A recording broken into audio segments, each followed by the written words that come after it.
ज़हीर, तुम इनकी ज़हनी कंडीशन का अंदाज़ा नहीं कर सकते। इस वक्त ये बहुत ज़्यादा स्ट्रेस में, और जितनी टेंशन ये ले रही हैं, मुझे डर है कहीं इन्हें ब्रेन हेमरेज ना हो जाए। अल्लाह खैर करे यार, हम तो बिनी से मिलाने के लिए जा रहे थे, बस ये अचानक से तबीयत खराब हो गई। यही तो परेशानी है। मैं तो तुम्हें मशवरा दूंगा इन्हें हॉस्पिटल में एडमिट करा दो ताकि इनकी बेहतर केयर हो सके, क्योंकि तुम दोनों ही बिजी रहते हो। अगर ये मान जाए तो हमें तो कोई इतराज नहीं। इन्हें समझाओ कि इनकी सेहत और ज़िंदगी के लिए बहुत ज़रूरी है।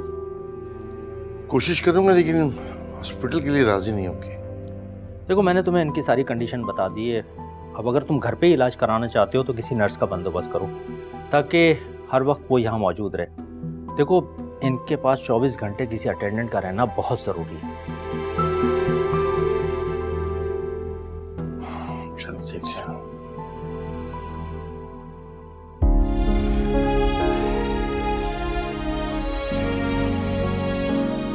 तुम यहाँ क्यों आई हो?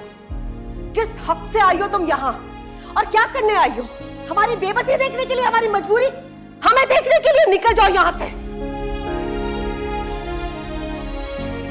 क्या मतलब है आपका? आप नहीं जानते ये कौन है? ये चोरनी है, बदकिरदार लड़की। इसकी वजह से मेरा खानदान बिगड़ गया है, तबाह कर दिया इससे हमारे खानदान को। यही तो फितना फसाद है।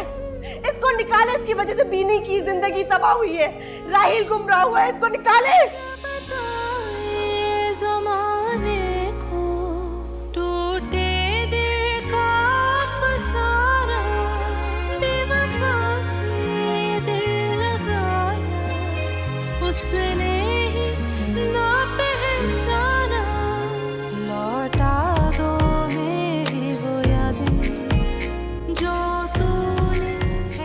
रशीद चाचा, रशीद चाचा।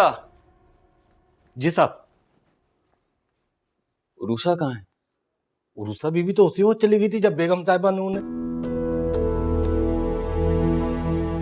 आपने मुझे बताया क्यों नहीं? आपने उसे रोका क्यों नहीं? माफी चाहते हैं। आप चाहें।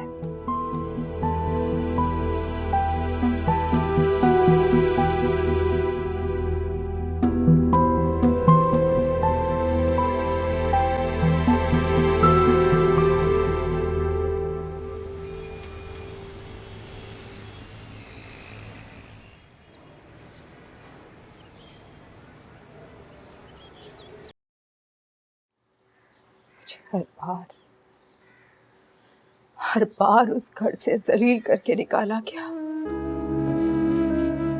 सिर्फ इस उम्मीद पर उस घर की दहलीज हर दफा पार की। शायद मेरे अपने मुझे इस दफा थाम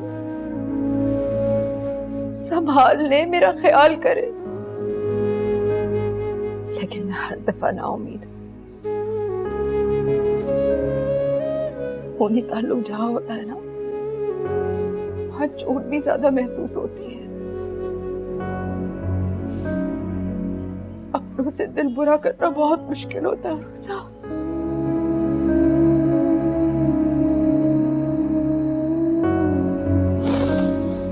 लेकिन अब नहीं, अब नहीं। तुम वलीद के घर हरगिज नहीं जाओगी। तुम मजीद जलील और रुस्वा नहीं होगी। अम्मी, मगर वलीद, जब तक वलीद या भाई भाभी यहाँ आकर माफी नहीं मांगेंगे, तुम्हें ले जाने का नहीं कहेंगे, तुम वहां नहीं जाओगी। हमारी 2 रोटियां मुझ पे हरगिज भारी नहीं है उरूसा।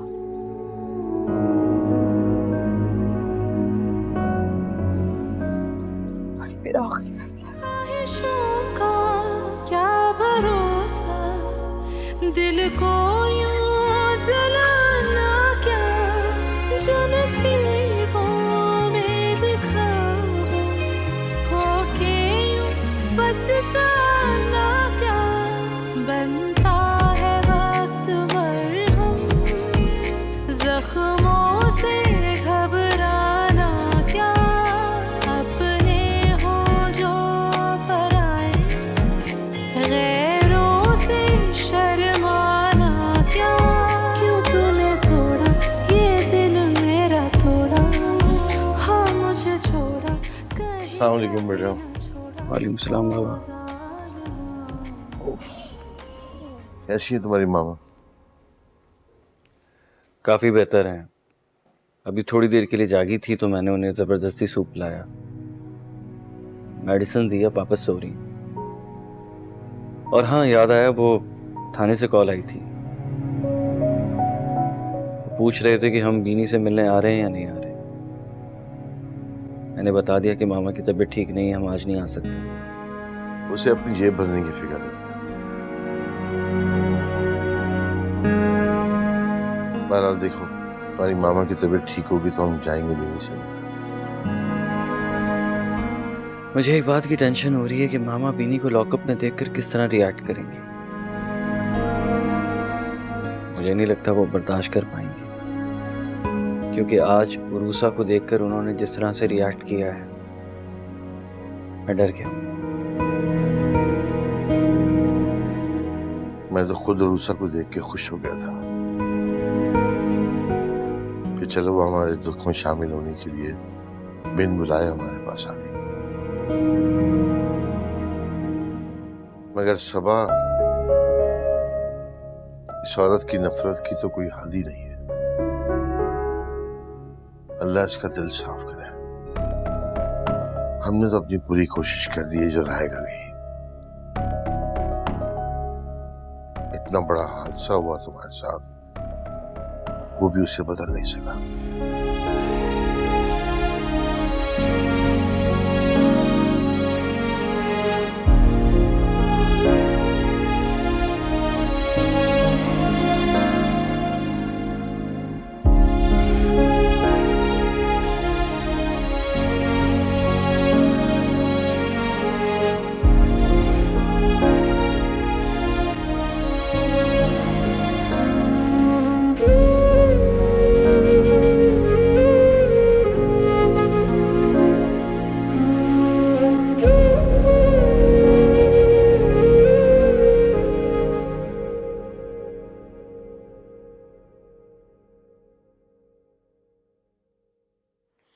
ठीक है, मैं आपसे बाद में बात करती हूँ अम्मी। अल्लाह हाफिज।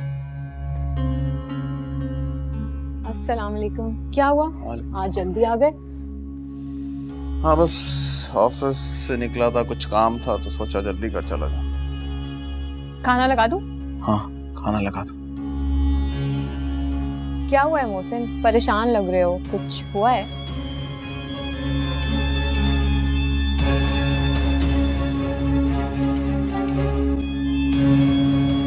अफजल ने बॉस को शिकायत कर दी है कि मैं रिश्वत लेता हूँ।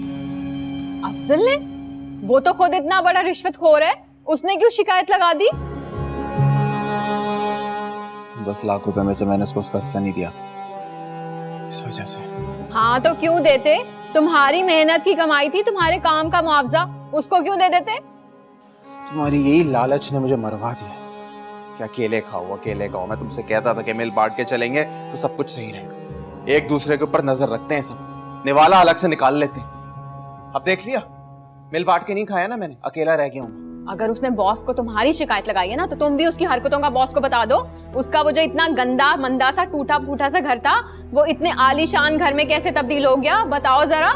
हम भी ऐसे ही घर से शिफ्ट हुए हैं यहाँ पर। अगर मैं बॉस को उस रिश्वत में से हिस्सा देता रहता ना, तो मेरा ये हाल ना होता। अब इन सब चीजों में अकेला रह गया हूँ। हाँ तो तुम ऐसा करो, तुम बिलाल को बोलो। बिलाल का ससुर तो इतना बड़ा वकील है शहर का, वो हमारी मदद करेगा। खबरदार, सोचना भी मत कि बिलाल और उसके ससुराल को हम इसमें इन्वॉल्व करेंगे। अरे गलत काम है यार, इसके लिए उनकी सिफारिश लगाएंगे तो क्या होगा? अरे कुछ ना कुछ करूंगा, मैं निकल आऊंगा इन सबसे बाहर। अल्लाह मियां सब बेहतर करेंगे। कैसे? इतना बड़ा घर है, इतने सारे खर्चे हैं, कैसे पूरे होंगे तुम्हारी तनख्वाह? मरा नहीं हूं साइमा, मैं जिंदा हूं अभी। तुम्हें भूखा मरने नहीं दूंगा। तुम्हारी सारी ख्वाहिशात, ये तुम्हारा सब कुछ है ना, ऐसे ही रहेगा। तुमसे ज्यादा लालची औरत मैंने अपनी जिंदगी में नहीं देखी है।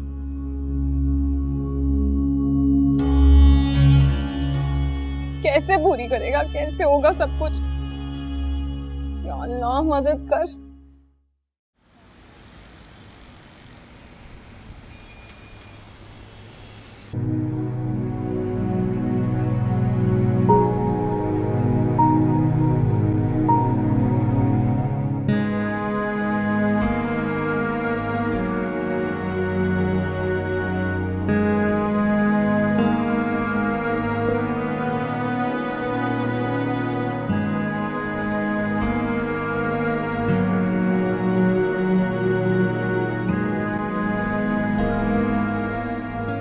फिर जगाओ इसे। इसे लेकर मेरे ऑफिस आ जाओ। जी सर।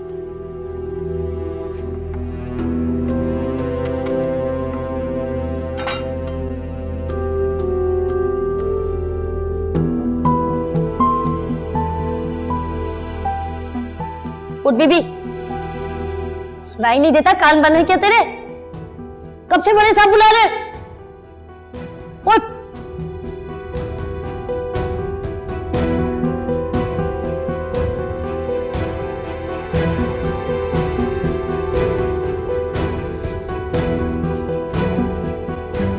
सर आ ही नहीं रही थी, इतनी मुश्किलों से धक्के दे देकर लाई हूँ इसे यहाँ। ओहो अस्मा, अगर ये आना ही नहीं चाहती थी तो फिर तुम इसे जबरदस्ती क्यों लेकर आई? बैठो, अरे बैठो। देखो, मैंने तुम्हारे पेरेंट्स के बारे में बात करनी थी। अगर तुम सुनना ही नहीं चाहती हो तो ठीक है, ले जाओ इसे वापस, बंद कर दो लॉकअप में।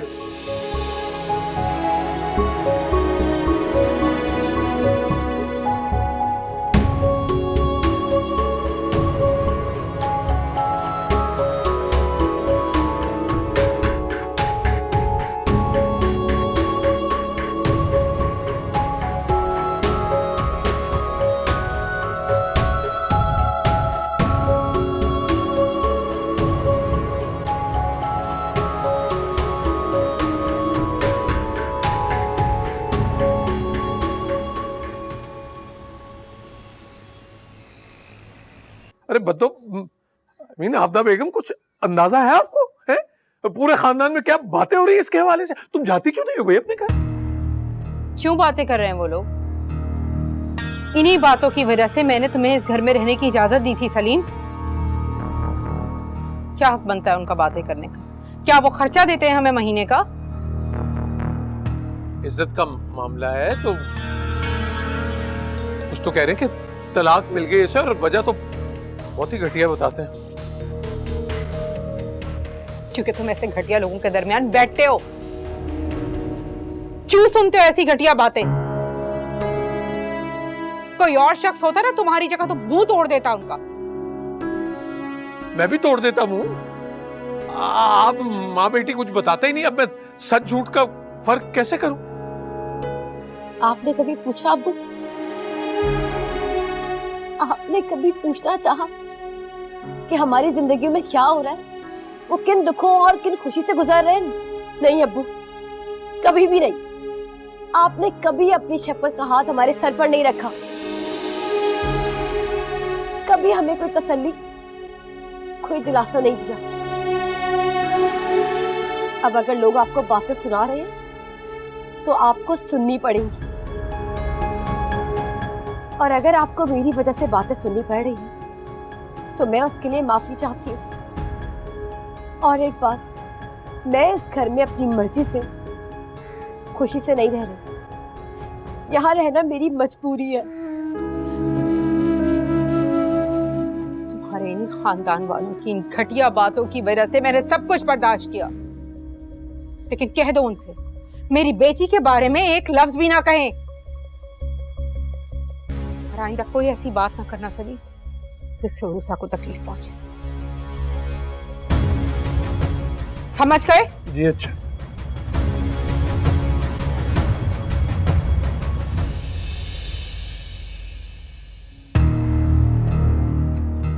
भलाई का जमाना ही नहीं। सवाल पूछा था मैंने।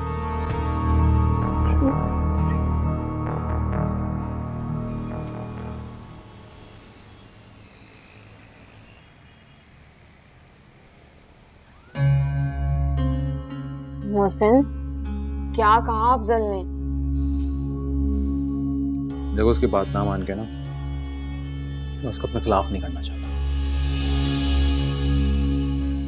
हाँ तो 5 लाख की रकम ना बहुत ज्यादा होती है। कुछ ना कुछ बंदोबस्त तो करना पड़ेगा, क्योंकि देखो अगर नौकरी नहीं रही तो ये सारे ऐशो आराम भी नहीं रहेंगे, और नौकरी रहेगी तो सब कुछ रहेगा। हाँ वो सब तो ठीक है, लेकिन करेंगे क्या? तुम्हारे पास सोने के कितने सेट्स हैं? हरगिज नहीं, सोचना भी मत।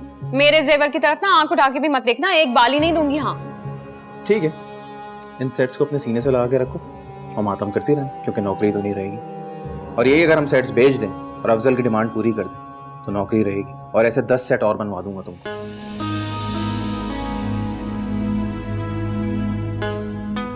सोचो इस बारे में, क्योंकि इस दलदल में तुम ही ने मुझे फंसाया है और अब तुम ही नहीं मानो।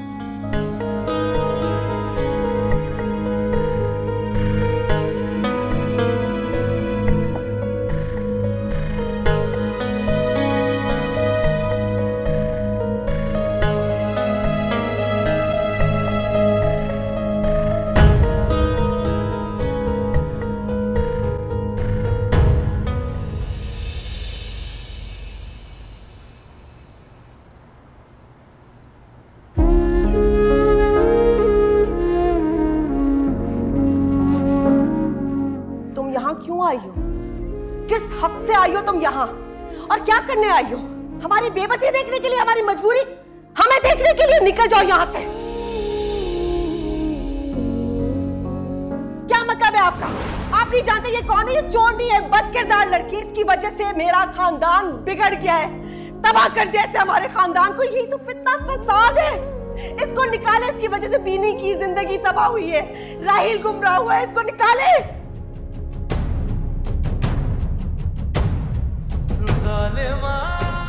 तो पूरे खानदान में क्या बातें हो रही है इसके हवाले से? तुम जाती क्यों नहीं हो भाई अपने घर? इज्जत का मामला है तो कुछ तो कह रहे हैं कि तलाक मिल गई सर, वजह तो बहुत ही घटिया बताते हैं। ना वहां से कोई फोन कॉल आई, ना बुलावा आया, और तुम बेशर्मों की तरह मुंह उठा के चली जाओगी। हर बार वो तुम्हें बेइज्जत करके घर से निकालते और तुम हर बार बेइज्जत होने के लिए दोबारा चली जाती। लेकिन कान खोल के सुन लो कि अब ऐसा नहीं होगा। मैं ऐसा नहीं होने दूंगी।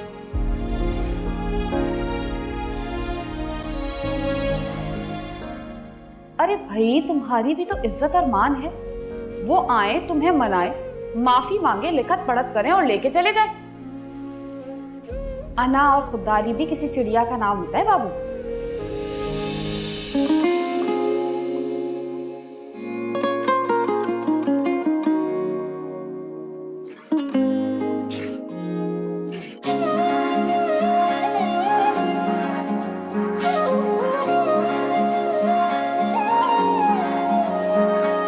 कैसे बताऊं बातें वो दिल की, दिल ही समझ ना पाए।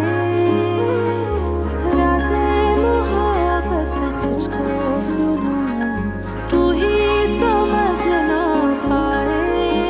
ऐ मेरे हमनवा, प्यार तुझसे किया, क्यों तूने तोड़ा ये दिल मेरा तोड़ा।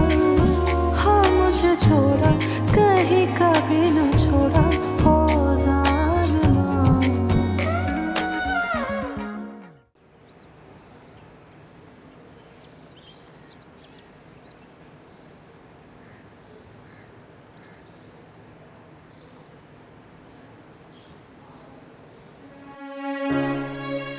रशीद चाचा ले आइए।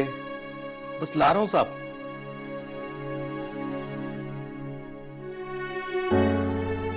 गरम गरम सूप बनवाया है आपके लिए।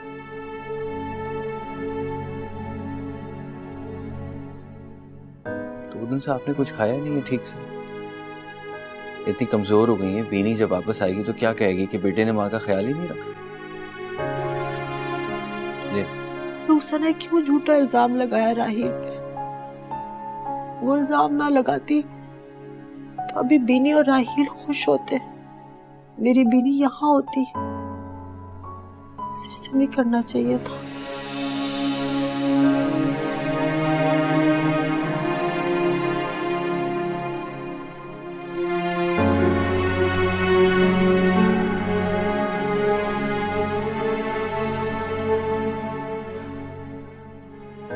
अब भी इतना सब कुछ हो जाने के बावजूद भी राहिल को मासूम समझ रही है।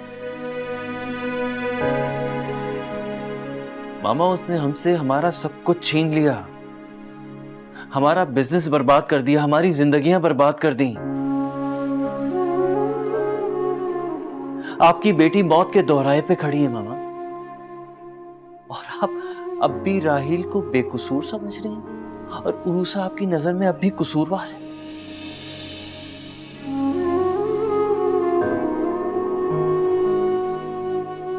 मोहब्बत में अंधे लोग इसी तरह से बात करते हैं। काश अरूसा पैदा ही नहीं होती, काश मैंने उसको अपने घर में कभी जगह ना दी होती, बहू ही ना मानती।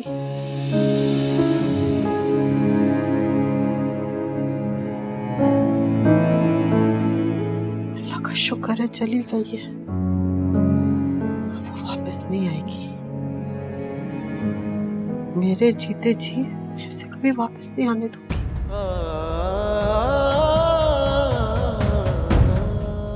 मेरी बच्ची की जिंदगी बर्बाद कर दी उसने।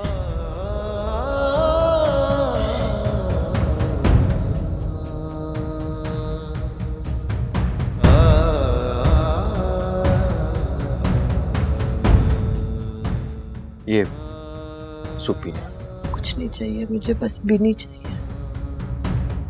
मेरी बच्ची वापस आ जाए।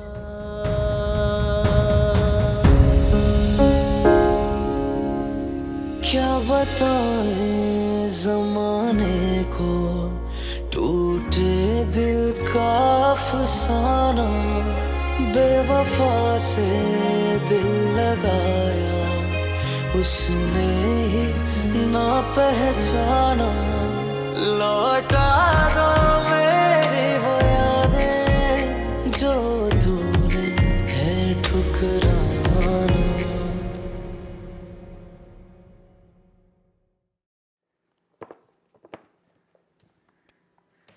देख लो मोहसिन, मैं तुम्हें अपना इतना कीमती जेवर दे रही हूँ ना, 5 लाख से तो बहुत ज्यादा का है ये। अरे वादा कर रहा हूँ इससे ज्यादा बनवा दूंगा। एक दफा मेरे मामलात जरा कंट्रोल में आने। पक्का वादा? इससे ज्यादा हो जाएगा? हाँ पक्का वादा मिल जाएगा। और ये जो तुम्हारी जो लालच और बेवकूफी है ना, उसकी वजह से हुआ है मेरे साथ सब कुछ ही। जब मुफ्त का माल होता है ना, ये अकेले नहीं खाया जाता, सब में मिल बांट के खाया जाता है। और खैर छोड़ो यार। कमीना जलील घटिया इंसान, कीड़े पड़ेंगे, मौत आएगी इसको बहुत बुरी।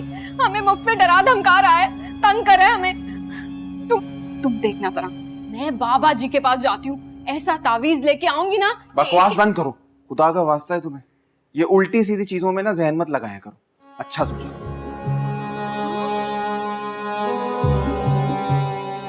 ऐसे बेशर्मों को तो खौफे खुदा भी नहीं आता। इतनी मेहनत से बनाया था ना ये जेवर हमने, अल्लाह पूछेगा इसको, या अल्लाह।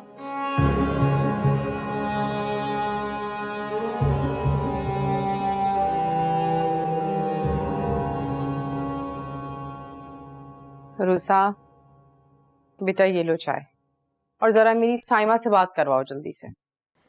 खैरियत तो है अम्मी? सुबह सुबह आपको आप ही की याद आ रही है? अरे जब से उसने नया घर लिया बेमुरव्वत लड़की ने, उसने तो पलटकर पूछा ही नहीं, माँ को भी भूल गई। ऐसी अपनी खुशी में मगन है, सैर सपाटे घूमना फिरना बस। ये तो अच्छी बात है कि आप ही खुश हैं, मुतमईन है। भाई खुश और मुतमईन होना चाहिए, लेकिन ऐसा भी क्या कि खुशी में अपनों को ही भूल जाओ। और उसने तो हद कर दी, वो तो माँ को ही भूल गई है। जब से उठी हूं ना वहम हो रहा है मुझे, उससे बात कर लूंगी तो तसल्ली हो जाएगी।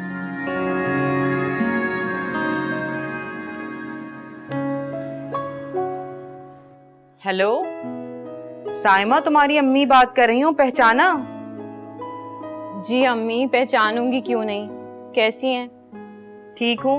तुम क्या सो रही थी? तुम्हारी नींद खराब तो नहीं की?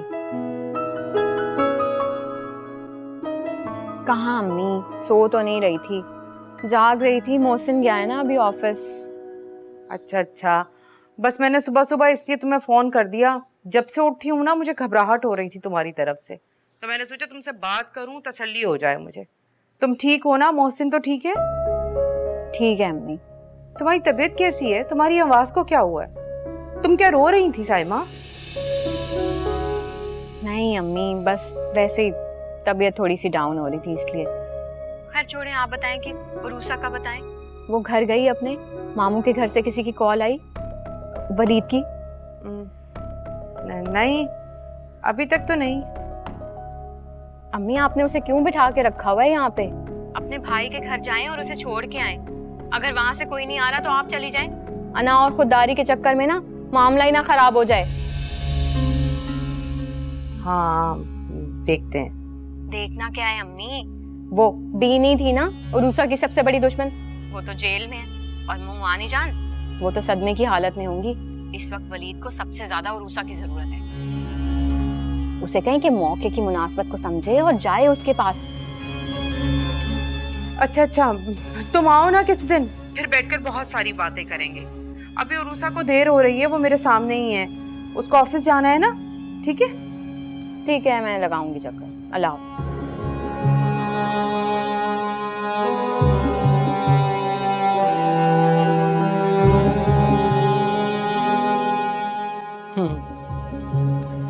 शायद अब आपको काफी तसल्ली हो गई होगी आप ही से बात करके।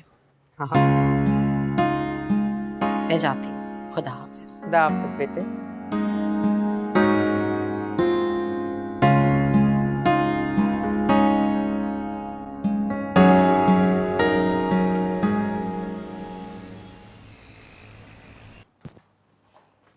बेगम साहिबा, ये आपके जूते मिले स्टोर से। ये सैंडल यहाँ कौन लाया है? इसे तो मैं पुराने घर फेंक कर आई थी। प्लीज इसे अभी ले जाओ, यहाँ से फेंक दो कहीं ले जाकर। ठीक है। रुको, मुझे दो। जाओ। बिलाल, ये सैंडल मुझे अपनी महरूमी का एहसास दिलाते हैं। वो वाकया जब भी मैं याद करती हूँ मुझे बहुत तकलीफ होती है, इसीलिए मैं इसे वहां फेंक कर आ गई थी। तुम यहाँ ये इसीलिए लेकर आए ना ताकि तुम मुझे तकलीफ और दुख पहुंचा सको। जोया, क्या हो गया तुम? सब्र करो, कुछ भी अज्यूम कर लेती हो तुम। ये जूते मैं लेकर आया हूं यहाँ पर और इसे लाने का खास मकसद था। ये जूते तुम्हारे हैं ना, लेकिन ये देखो, इसके नीचे क्या लगा है, देखो। दिखाओ।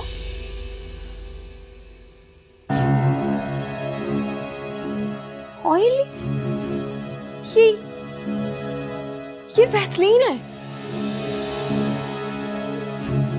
लेकिन ये किसने लगाया है? ये जूते तुम्हारे हैं ना? तुम कहना क्या चाहते हो? मैं सिर्फ पूछ रहा हूं। बिलहाल, तुम्हारा ये सवाल मुझे इल्जाम लग रहा है। मैं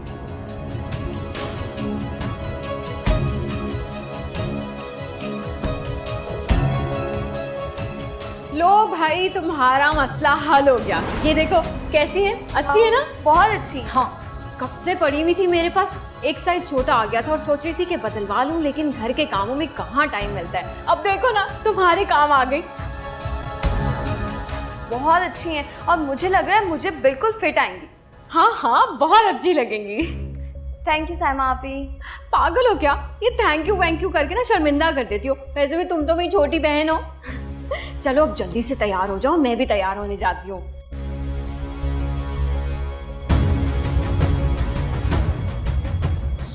ये सैंडल्स तो साइमा आपी की थी। उस दिन मुझे मैचिंग की कोई सैंडल्स नहीं मिल रही थी तो वो अपने कमरे से जाकर लेकर आई। और उस वक्त जब मैंने सैंडल पहनी 2 कदम ही चली थी तो मैं स्लिप हो गई। मतलब सैंडल्स की हील्स पर वैसलीन लगाना महज इत्तेफाक नहीं, ये पूरी प्लानिंग थी। लेकिन जोया, भाभी ये सब कुछ क्यों करेंगी? क्योंकि वो बेऔलाद थी। सब उन्हें ताने देते थे। मेरे हवाले से उन्हें शर्मिंदा किया जाता था कि मेरी शादी को साल ही हुआ है और मैं मां बन गई। और यही वजह थी, जब मैं हॉस्पिटल से घर आई थी तो उन्होंने मुझसे कहा कि अब हम दोनों का मामला बराबरी का हो गया है। और तब मैं इस जुमले का मतलब नहीं समझी थी। देखो जोया, जब तक हमें पक्का सबूत नहीं मिल जाता हम किसी पे इल्जाम नहीं लगा सकते। कैसे तस्दीक बिलाल? उस वक्त मैं गम और तकलीफ में थी, तब मुझे ये चक्कर, ये मामला समझ नहीं आ रहे थे, लेकिन अब मैं सब समझ रही हूँ। कैसा मामला? जलापा, महरूमी और हसरत की आग।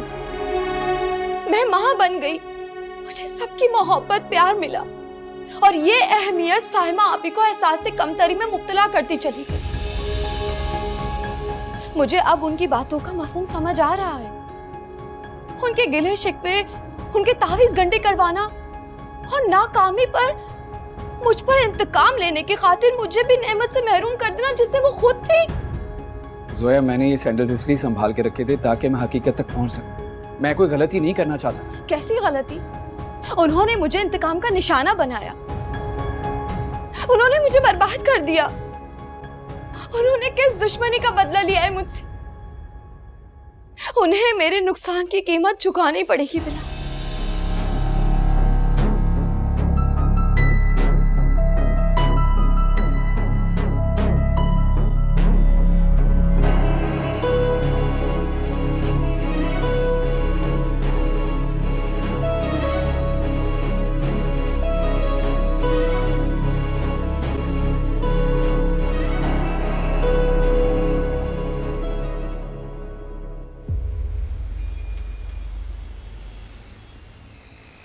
ये वो 5 लाख रुपए गिन लो। अरे नहीं, ऐसी कोई बात नहीं, मुझे किसी भी किस्म की बेदबारी नहीं है। खैर, आगे का क्या प्लान है? वही जो तुम्हारा प्लान है, मैं तो वही करूंगा जो तुम करोगे। I'll follow you। गुड, अकलमंद हो। चलो देखते हैं। और हाँ, एक बात और, इकबाल साहब से बना के रखो, फायदे में रहोगे। डोंट वरी, इकबाल साहब और वसीम साहब का भी हिस्सा निकाल लिया है मैंने। चलो ठीक है, फिर मुलाकात होती है तुमसे। चलो, सी यू। C you.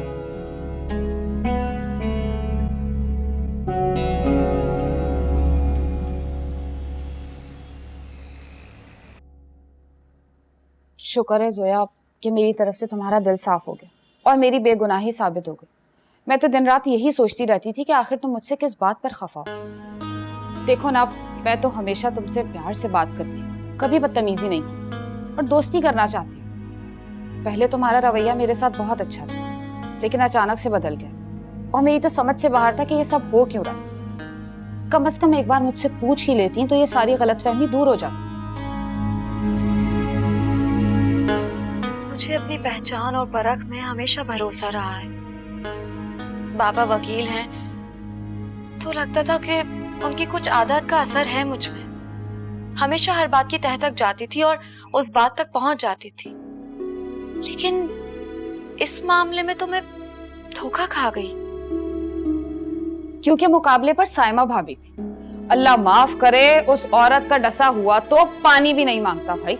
और एक हमारा मासूम भोला भाला भाई उस चुड़ैल के शिकंजे में ऐसा फंसा है कि कठपुतली की तरह सारा दिन तिगनी का नाच नाचता है। नीलो, चुप कर जा। अम्मी, मैं आपको पहले ही बता देती हूँ, ना ही मैं उस औरत से मिलना चाहूंगी और ना मैं ये चाहूंगी कि यहाँ से कोई उससे मिले। इसलिए आप भी उसकी हिमायत लेना बंद करें।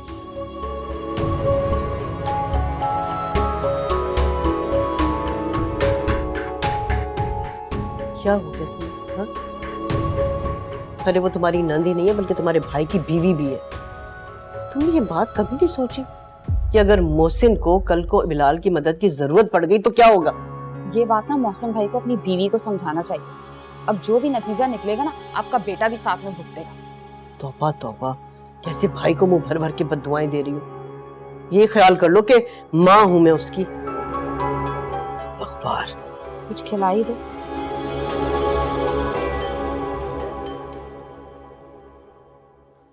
सर, ये है मोहसिन और ये रहे 5 लाख रुपए जो इसने सर रहमान से रिश्वत ली थी। और जब मैंने इसे कहा कि मैं बॉस को बता दूंगा तो इसने ये पैसे मुझे भी दे दिए अपना मुंह बंद रखने के लिए। और सर, बात यहाँ पे नहीं रुकी। इसने कहा कि वसीम साहब और वो तहरीम साहब, इकबाल साहब, मैं सबका मुंह बंद कर दूंगा। गिरफ्तार कर लो इसे। नहीं sir sir sir sir sir sir sir मेरी बात सुने सर।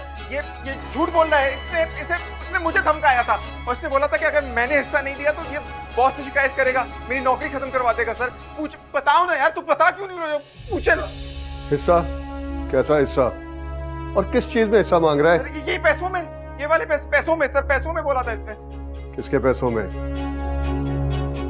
अच्छा, रिश्वत के पैसों में ये हिस्सा मांग रहा है। जी सर, जी ये सर यही वाले, यही पैसे बोले थे इसने।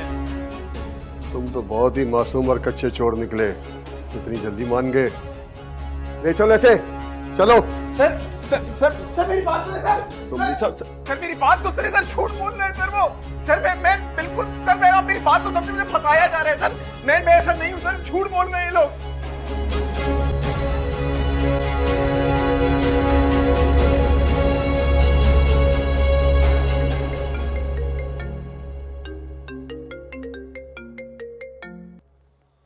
हेलो जी, बात कर रहा हूँ। आप कौन? एंटी करप्शन से। जी बोलिए।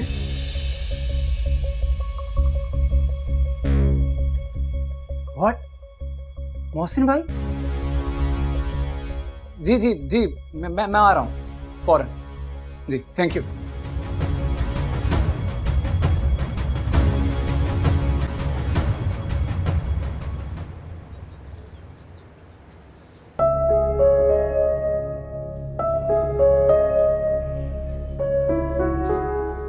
उठो, तुम्हारी मुलाकात आई है। तुम्हारे घर से तुम्हारी माँ और तुम्हारा भाई तुमसे मिलने आया है। मेरी मॉम भी आई? हाँ, तुम्हारी माँ भी आई है। कहाँ? इंस्पेक्टर साहब के कमरे में तुम्हारी मुलाकाती बैठे हैं। झूठ बोल रहे हो तुम? क्या सीधी तरह चलती है या नहीं? मैं नहीं आऊंगी, उन्हें यहाँ भेजो। मुझे क्या, यहीं भेज देती हूँ।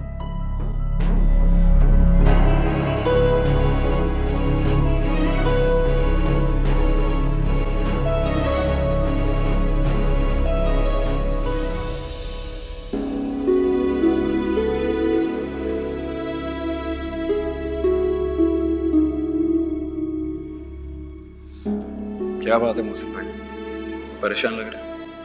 अरे नहीं यार, बस ठीक ही हूँ। बचपन से जानता हूँ आपको मैं। ये जो झूठी मुस्कुराहट है ना, 1 मिनट में पकड़ लेता हूँ। बताएं, ऑफिस में कोई मसला है? अरे कुछ नहीं, बस वो ऑडिटिंग चल रही है आजकल, तो बस टेंशन होती है। तो आपको परेशान होने की क्या जरूरत है? अरे ऑडिट से तो वो डरता है जिसने 2 नंबरी करनी होती है या चोरी करनी होती है। आप क्यों डर रहे हैं? ऑफिस वाले डरा देते हैं, तुम्हें पता है। जो डराते हैं ना आपको, उनको जाके बोले भाई कि ना मैंने चोरी की है और ना ही डकैती की है और ना ही कोई 2 नंबरी की है। सिंपल।